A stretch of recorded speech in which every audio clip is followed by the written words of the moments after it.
Greg's my name and eBay's my game. I've been selling heavily on eBay for about 26 years, more than a quarter of a century. I started when I was like 7 or 8, maybe a little bit older. This channel's purpose is to help you use eBay to maximize your profits. eBay is a platform that is easy to use badly and not so obvious to use properly. This channel shows you how to use eBay properly. Why do you want to do that? It's so you make more money. Why do you want to create listings the way eBay wants you to create listings? It's because eBay will show your listings to more people. You will get more sales. You will make more money. I really harp on this. That's the purpose of this channel. Rarely do I do a what has sold video or something like that. My goal is to show you what items sell for a lot of money versus what you pay for them, and also primarily how to use eBay the right way so your items get sold faster than anyone trying to compete against you. I spend a lot of time talking about pictures. I spend a lot of time getting messages back from you saying, there's no way you're going to do pictures the way I tell you to. I just can't believe this because it's not me telling you, it's eBay telling you. Things like a white background for the first picture. Okay, I'm convinced most of you aren't going to do that. I don't know why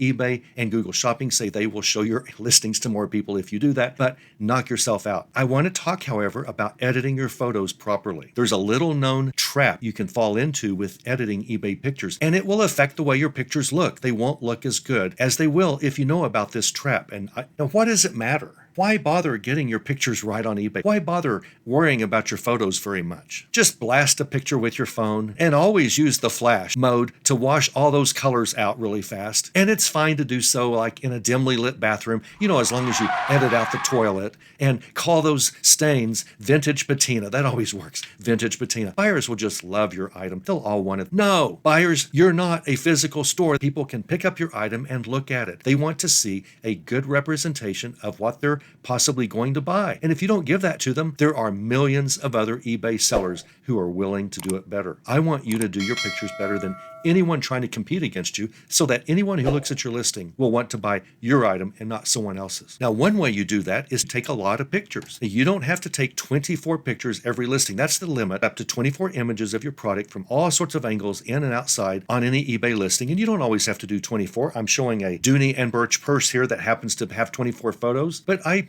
list a lot of things that don't have that many photos, but I have more than most people competing against me. If I'm selling a rare coin worth $50, I'm going to take a picture of the front. I'm going to take another angle of the front. I'm going to take a picture of the edge. I'm going to take a picture of the opposite edge. I'm going to take a picture of it in front of a ruler so that the buyer sees how large it is. I'm going to take a picture of the back. I'm going to take another picture of the back from a different angle. I'm going to do a very close up of a couple of places. That's like 15 pictures for one coin. Why? It's because eBay says the more pictures you put in a listing, the higher they will rank you in a search engine, all other things being equal. I want my listings to work as hard as possible while I sleep at night. If there's a potential buyer overseas that's wide awake at 3 a.m. my time, I want my listing to do the work for me. I'm not here to do the work while I sleep. That means my pictures have got to be good and I have to show all angles. Buyers can't feel and look at what you're doing, so they have to do it by proxy, and you do that through pictures. That's why I want your pictures to be quality pictures. I want you to follow eBay's rules when you do your pictures, and I don't want you to fall into the trap I'm about to tell you about. I know you're told this all the time. Click like and subscribe. Like this video, please. I'm probably going to have to stop doing these pretty soon. They just aren't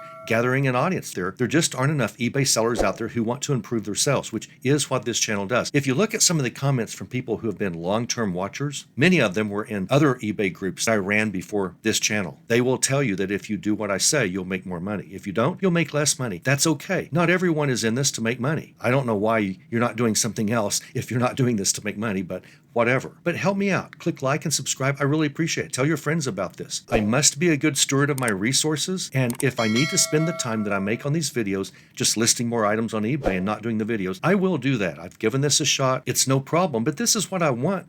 Is to teach people how to use eBay properly, more effectively, and to make more money. I really want you to make more money. You'll end up in this picture editing section of a listing every time you're creating a listing, and I'm going to show it from a computer because I think you need to finalize all listings on a computer, not on a cell phone. You're going to make mistakes on a cell phone that will cost you money and give you negative feedback. You're going to click options that you shouldn't. It's too easy to do little wrong things on a cell phone. You can take pictures, you can start your listings, but you need to finalize your listings on a computer or a laptop or a tablet so that you have room to see what's really happening. But as you go through and edit your pictures, you'll see these 6 editing options down here. You can rotate the picture if it happens to be rotated improperly, change the brightness, change the contrast. I'm going to put all these back to about 0. You can use your arrow keys up and down to go up and down 2 numbers at a time. You can crop your picture. Now, all pictures must be square on eBay. If you want to make a lot of money, all pictures must be square. If you do portrait pictures or landscape pictures that aren't square,